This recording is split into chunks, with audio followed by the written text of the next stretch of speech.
right, so y'all see the yellow fruits right there? All right, I'm gonna come over here. Bam. This tree, this bush, these are called SodomApples here in Tanzania.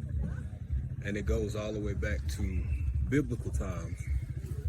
What it is, what I was told, is that these apples, people typically don't use them, right?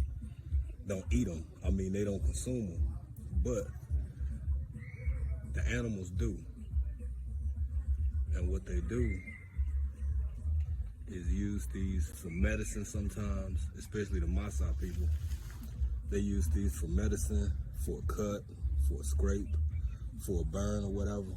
But like zebras, gazelles, other animals out on the Serengeti, sometimes they don't have water for long periods of time when they migrate. So what they'll do is eat these early in the morning.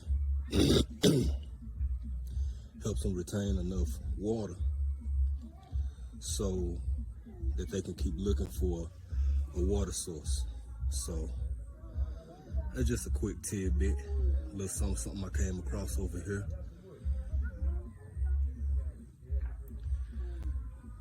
Just letting y'all know. SodomApples. Oh, and that's what else I wanted to add.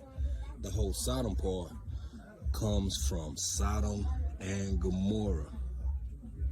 According to legend, it has it that these are some of the first fruits that were founded in those cities in those times. So, quick history lesson, a little bit of agriculture tossed in, and there we have it, man. See the roots, they even run all the way on the ground. They're growing down here too. If you can see them through the bushes, they just vine down. They grow in bushes and they vine down. So yeah, that's it, y'all. SodomApples.